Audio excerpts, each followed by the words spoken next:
नमस्कार साथियों, आप सबका पुनः स्वागत है श्रद्धा एस्ट्रो ज्योतिष में। मैरिड लाइफ, वैवाहिक जीवन। देखिए, जीवन बहुत बड़ा है और इतने बड़े जीवन में कभी 2 साल 1 साल के लिए ऐसी कोई एस्ट्रोलॉजिकली ज्योतिषी दृष्टि से यदि दशाएं नेगेटिव भी आ जाती, इसका ये अर्थ नहीं है कि हमारे जीवन का जो सबसे महत्वपूर्ण, माने ब्रह्मचर्य के बाद जो गृहस्थ जीवन में प्रवेश करता है, उसका कारण है विवाह, मैरिज। तो मैरिज टूटना एक बहुत बड़ा कह सकते हैं क्षति हो सकती है जीवन में। तो वो क्षति कोई 1 या 2 वर्ष, कोई ऐसी दशा आ गई है, ऐसे तय नहीं किया जाना चाहिए। ये आप लोग जब भी मतलब अपना चार्ट देखें, कोई और चार्ट देखें, तो क्या चीज देखकर हम कह सकते हैं कि हम उसका जो गृहस्थ जीवन है, उसकी जो मैरिड लाइफ है, वो किस स्तर की हो सकती है, या उसमें बीच में ऐसा ब्रेक लग सकता है।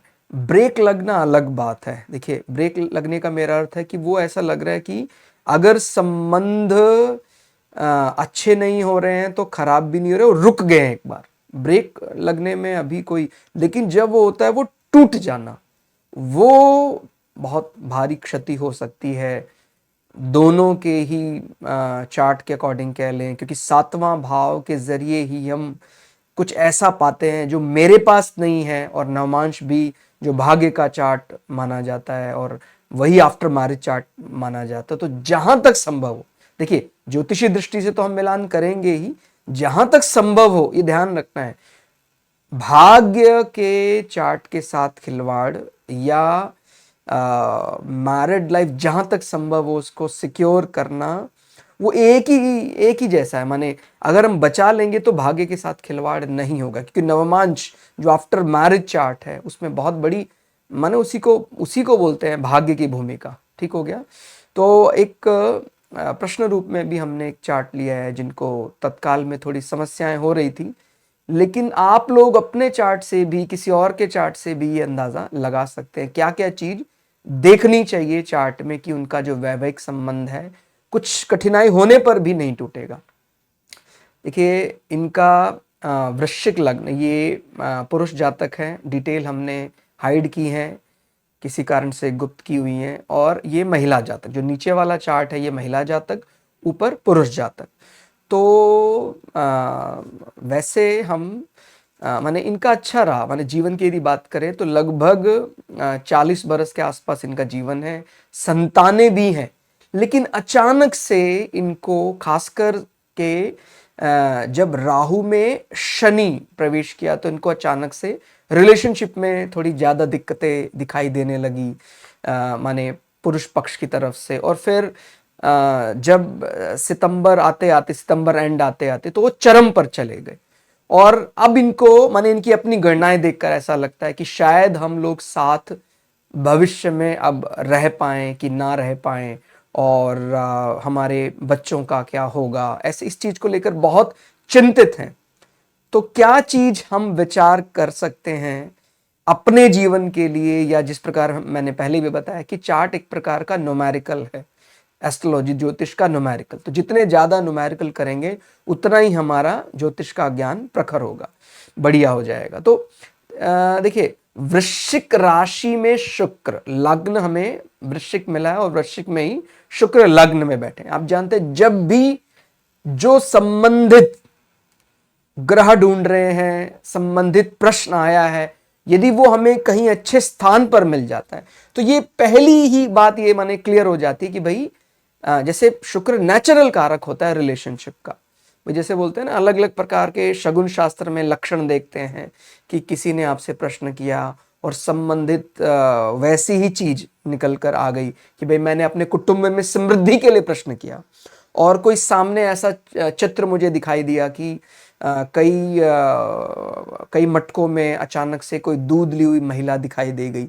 तो समृद्धि का प्रश्न था, कुछ ऐसी चीजें हमें दिखाई दे गई। ऐसे ही मैरिड लाइफ के लिए प्रश्न आया था, और इनके चार्ट में हमने शुक्र को लग्न में पाया। शुक्र हालांकि सप्तमेश भी होकर, माने सप्तमेश स्पाउस की दृष्टि से अच्छा माना जाता है, लेकिन यदि हम कभी ऐसा मारक की दृष्टि से देखते हैं तो वो थोड़ा सा कम अच्छा माना जाता है। वो उनको हेल्थ इशू क्रिएट कर सकता है, यानी सातवें भाव का स्वामी होकर जब लग्न में चला जाता है तो वो कुछ मेंटल और फिजिकल हेल्थ के लिए कम अच्छा माना जा सकता है। लेकिन यदि हम केवल पत्नी की दृष्टि से या रिलेशनशिप की दृष्टि से देख रहे हैं तो शुक्र तो एक्सपर्ट है भाई, वो तो बहुत अच्छा जानकार है।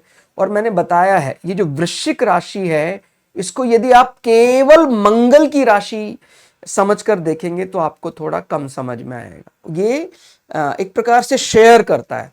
और अगर वृश्चिक का लग्नेश मंगल कहीं डेबिलिटेटेड हो जाए, कमजोर हो जाए, तो कहीं ना कहीं दारोमदार ज्यादा चला जाता है सेकेंडरी लॉर्ड केतु पर। ठीक हो गया। तो केतु का किस प्रकार से उसका स्थान है, कैसा बल है, उस प्रकार हम समझ सकते हैं। और आप जानते हैं शनि है, शुक्र है, बुध है, राहु है, केतु, वो एक साइड माने एक प्रकार सिंपैथी रखते हैं एक दूसरे के प्रति।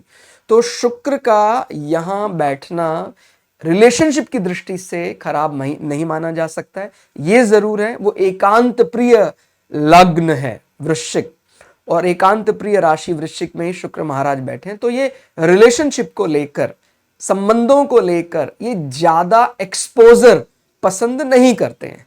ठीक हो गया।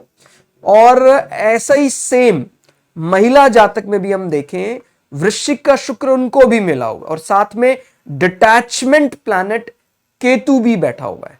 इट इज लाइक जैसे हमने बोला कि सेकेंडरी लॉर्ड मानते हैं वृश्चिक का, तो वो सेकेंडरी लॉर्ड होकर केतु एक प्रकार से वृश्चिक में ही बैठा हुआ है महिला जातक की कुंडली में। तो एक प्रकार का डिटैचमेंट तो रहेगा ही। और उसमें भी खासकर अगर हम बात करें अंतर प्रत्यंतर दशाओं में कहीं केतु आ रहे हैं तो डिटैचमेंट रिलेटेड टू स्पाउस ज्यादा महसूस हो सकता है।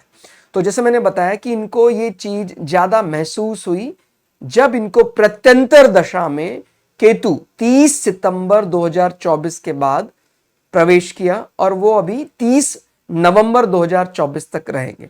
हालांकि ये जो ड्यूरेशन था, ये कोई माने हम जानते हैं प्रत्यंतर दशा एक मेंबर ऑफ काउंसिल की तरह है। वो एक मैसेज लेकर आपके गेट पर आता है, उसके पास कोई बहुत ज्यादा पेपर को बदलने की ताकत नहीं है। मींस कोई पेपर वर्क में छेड़छाड़ नहीं कर सकता है। वो जो पेपर ऊपर से है उसको केवल डिलीवर करने की ताकत उसके अंदर होती है।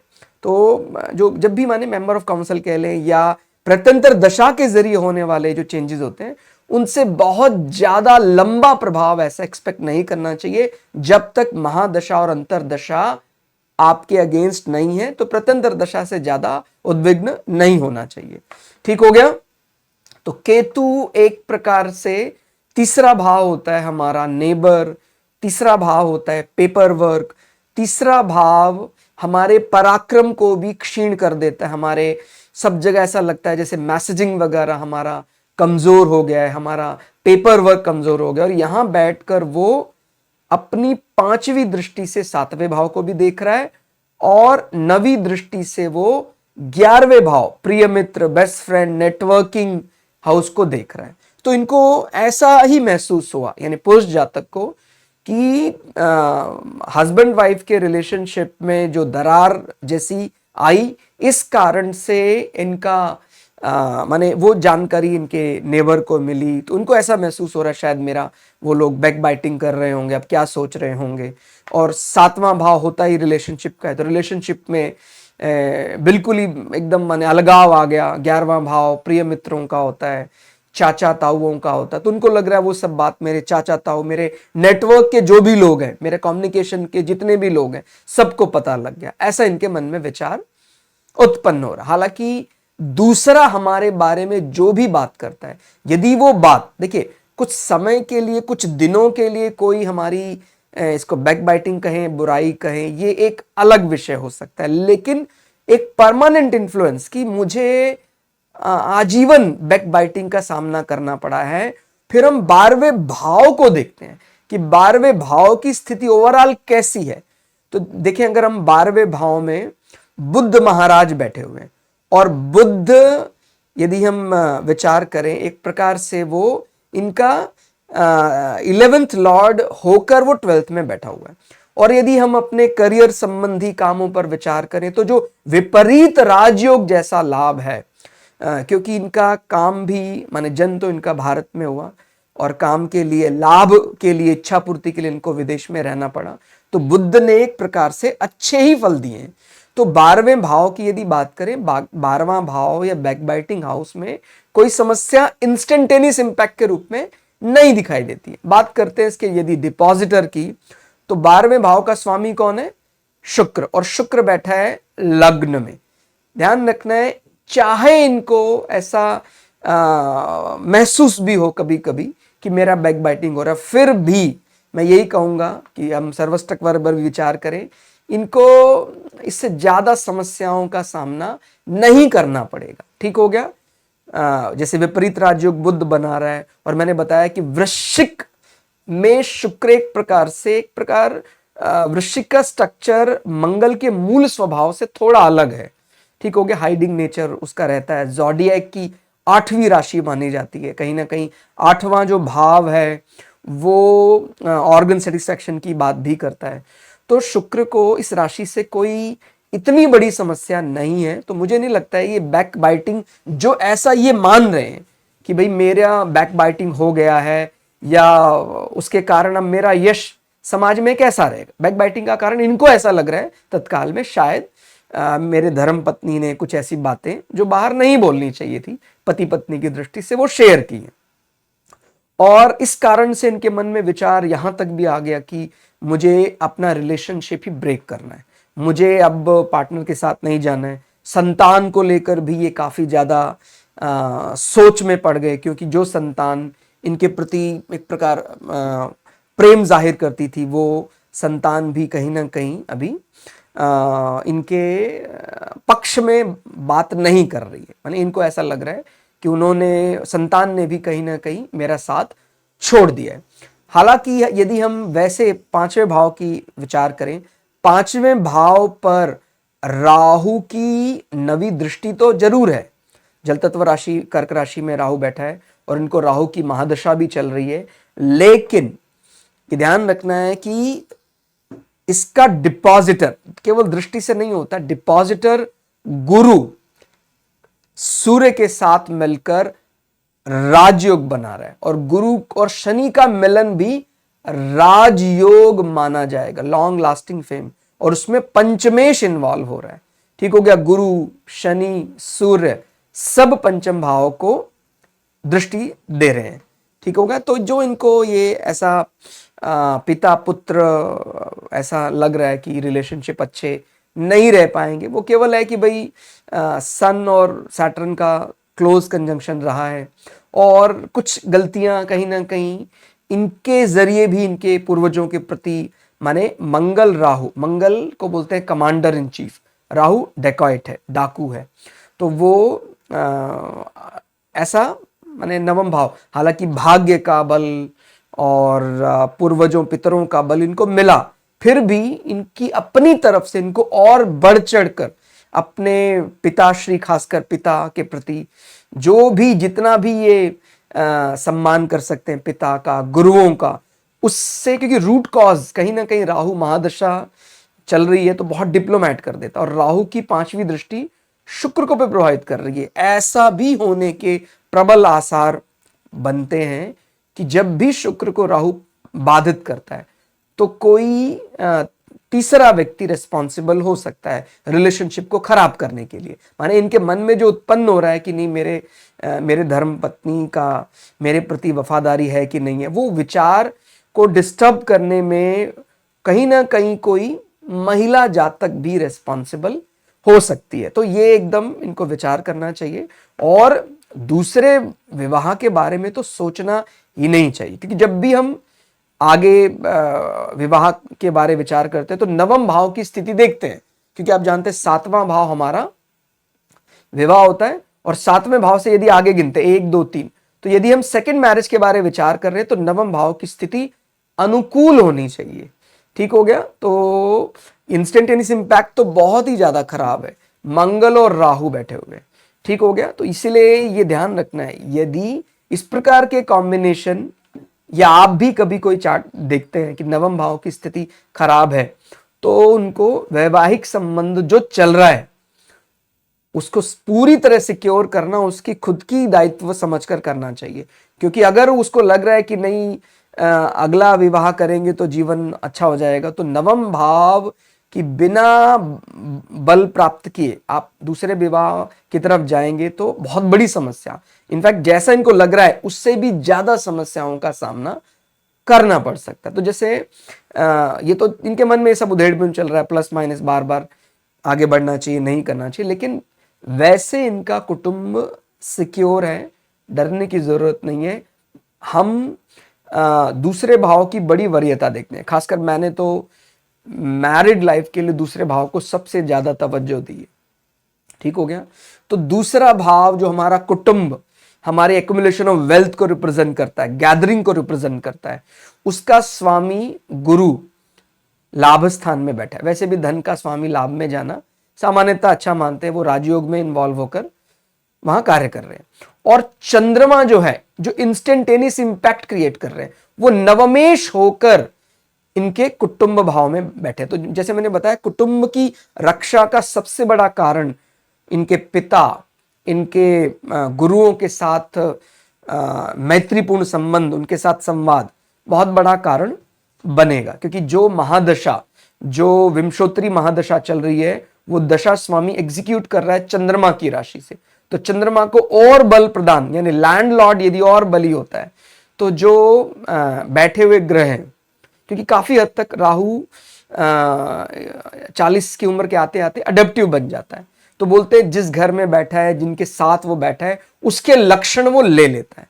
ठीक हो गया। तो बैठा है मंगल के साथ, और मंगल हालांकि कमांडर है, कर्क राशि के लिए नीच के ग्रह माने जाते हैं, और वो घर किसका है? वो घर है चंद्रमा का।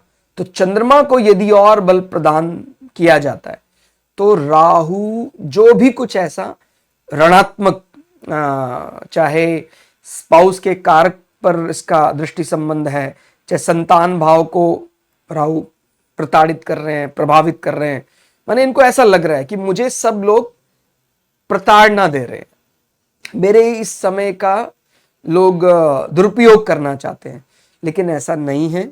इनकी कुटुंब भाव अच्छा ही माना जाएगा।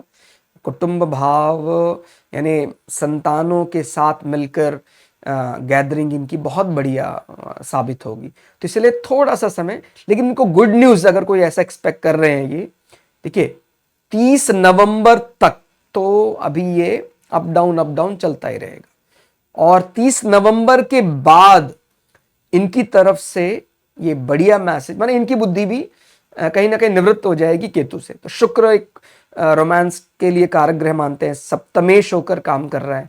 ठीक हो गया।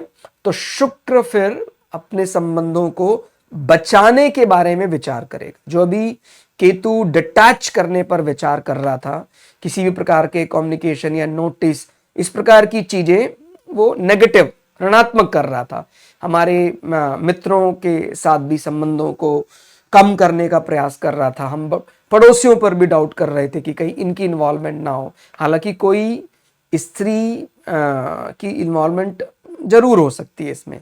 शुक्र राहु संबंध इस प्रकार से जब भी खराब होते तो कहीं ना कहीं कोई थर्ड पार्टी, कोई दूसरा व्यक्ति, को दूसरी महिला रिस्पॉन्सिबल हो सकती है। लेकिन ये विचार भी, जैसे हमें ओवरऑल हमारे जीवन में जो मिलता है उसका कारण हमारे अपने ही कर्मफल होते हैं, इसीलिए हम किसी को डायरेक्टली ब्लेम भी नहीं कर सकते। इसमें हमारा भी, या हमारा ही तो संचित कर्म है जो प्रारब्ध के रूप में आज हमें सामने दिखाई दे रहा है।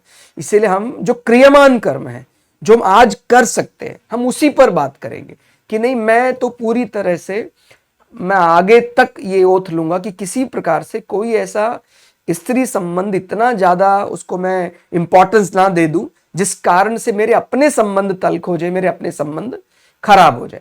ठीक हो गया। बाकी शुक्र तक काफी हद तक वो रिलेशनशिप को क्योर करने का काम करने लग जाएगा। इनकी तरफ से जो भी प्रपोजल जाएगा, वो अगर हम महिला जातक पर बात करें, देखिए महिला जातक को भी शनि में राहु चल रहा है, तो उनको भी वही 30 अगस्त के बाद से उनका भी माने प्रत्यंतर दशा में राहु रहा, और राहु कहीं ना कहीं इनका अपना, इनको लग रहा है मेरा स्टेटस बहुत बढ़ा रहा है, इनको मतलब अहंकार होने लग जाता है अपने स्टेटस का, लेकिन वो अहंकार जल्दी ही टूटेगा अपने परिवार की रक्षा के लिए। ठीक हो गया। 2 फरवरी यानी जो ये प्रपोजल देने वाले हैं इनके हस्बैंड, वो 2 फरवरी तक जरूर एक्सेप्ट हो जाएगा, और इनकी संतानें पूरी तरह से पिता का पक्ष लेने लग जाएंगे। ठीक हो गया। गुरु देख रहे हैं पंचम भाव में बैठकर, 5वां भाव रोमांस का भी होता है, संतानों का भी होता है। ठीक हो गया। और यहां से वो लग्न को भी देख रहा है, अच्छी बुद्धि प्रदान करेगा। और नवम भाव पिता पूर्वजों का, भाग्य का होता है। ठीक हो गया। और वो भाग्येश के साथ ही मिलकर गुरु बैठा हुआ है, तो इनको 2 फरवरी तक माने पुरुष जातक जो प्रताड़ित महसूस कर रहे हैं उनका माइंड थोड़ा रिलैक्स हो जाएगा। 30 नवंबर को इनकी तरफ से कोई ऐसी एप्लीकेशन सुलह की डाली जाएगी, और वो जल्दी स्वीकार नहीं होगी, वो 3 महीने के भीतर भीतर वो स्वीकार की जाएगी, जब इनको शनि में राहु में गुरु चलेगा। और उसके बाद मुझे लगता है इनका रिलेशनशिप सामान्य चलना चाहिए। 7वें भाव में थोड़ा देखिए, सर्वष्टक वर्ग अंक कम है, मेरा अपना तो अनुभव यही मैंने पाया, जब भी कहीं ना कहीं 2, 7, 8 तीनों भावों की दृष्टि अच्छी हो, सर्वष्टक वर्ग भी बली हो, तो मैरिड लाइफ में हमें कोई समस्या नहीं आती है। लेकिन यहां पर यदि बात करते हैं तो 7वें भाव का यदि स्वामी देखें, स्वामी सूर्य के साथ है। ठीक हो गया। और सूर्य इनका लग्नेश होकर डेबिलिटेटेड है। ठीक हो गया। तो ऐसा माने नीच के ग्रह के साथ तीसरे भाव में, यानी इनका स्वभाव है कि ये आदेश देने की मुद्रा में रहते हैं। लियो का मतलब होता है राजा का लग्न, लेकिन वो आदेश सामने वाला जब नहीं मानता है तो इनको बहुत ज्यादा असहज ये अपने आप को महसूस करते हैं कि मैं आदेश दे रही हूं, ये कोई मानता क्यों नहीं है, क्योंकि सूर्य जो उसका स्वामी है वो कमजोर स्थिति में। तो आदेश मैंने दिया और वो आदेश माना जाए, ये डिपेंड करता है भी आपका जो लग्नेश है उसकी स्थिति क्या है।